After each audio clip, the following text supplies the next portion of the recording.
आज मैं आपको लेकर चल रहा हूँ महर्षि च्यवन के आश्रम में।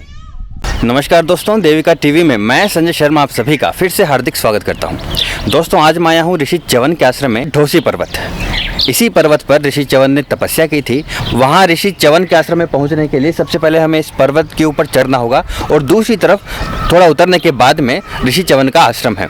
इस पर्वत के सामने की तरफ भी एक मंदिर है जहाँ पर आप ये हनुमान जी की विशाल प्रतिमा देख रहे हैं। तो चलिए शुरू करते हैं इस पर्वत की चढ़ाई। पर्वत पर थोड़ा ऊपर चढ़ते ही आता है शिवकुंड, जहां भगवान शिव का एक मंदिर तथा हनुमान जी की विशाल प्रतिमा है।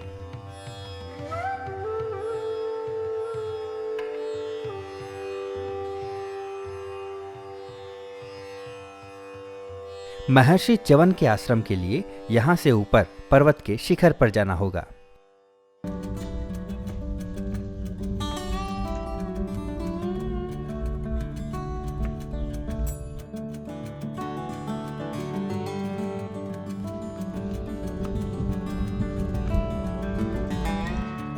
पहाड़ी अभी बहुत ऊपर है और अभी तक तो मैं आधे रास्ते भी नहीं पहुंचा हूँ। ये आप देख रहे हो, काफ़ी ऊपर आ चुका हूँ लेकिन अभी आधा भी नहीं हुआ और अभी वहाँ ऊपर तक जाना है जो कि बहुत बहुत बहुत ऊंचाई पर है।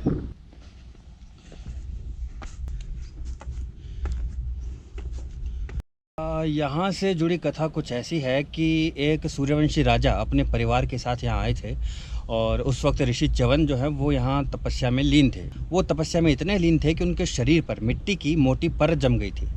तो जिज्ञासावश कहो या उत्सुकतावश जो राजा की लड़की थी, उसका नाम सुकन्या था, उसने पास पड़े सरकंडे उठाए और ऋषि च्यवन की आंखों में उसे घुसा दिया। इससे ऋषि च्यवन की आंखें फूट गई और उनकी आंखों से खून बहने लगा। इसके बाद राजा ने वो मिट्टी की परत हटाई तो उन्होंने देखा कि वहाँ पर तो ऋषि च्यवन विराजमान है।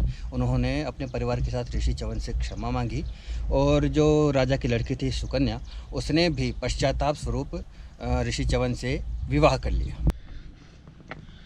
दोस्तों, अभी मैं पहुंच चुका हूं ढोसी पर्वत की चोटी पर, सबसे ऊपर। और अब ये यहाँ पर एक छोटा सा गेट बना हुआ है। यहाँ से पार करके मुझे नीचे की तरफ उतरना है और नीचे की तरफ ही च्यवन ऋषि का आश्रम है।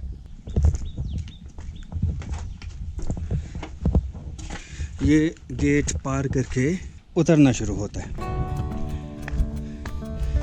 इस पर्वत के शिखर पर चढ़कर उसके बाद इसके मुख में उतरना होता है।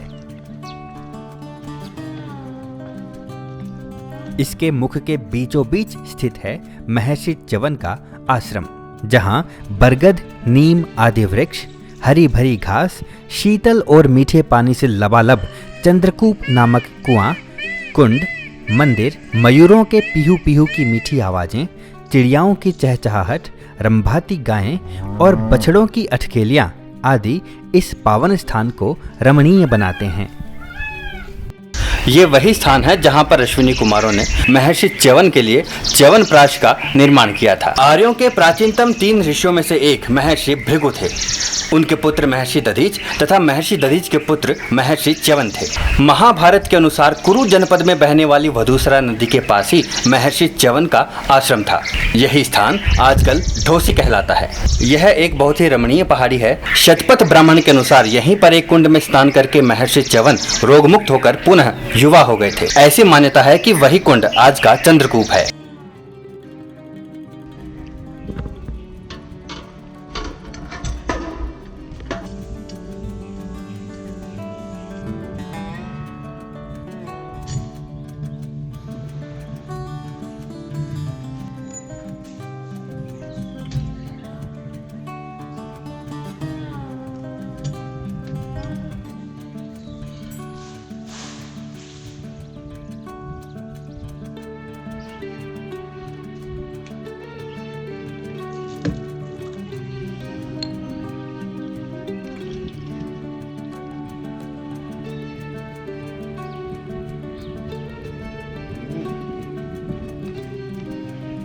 बिल्कुल ठंडा और बिल्कुल मीठा।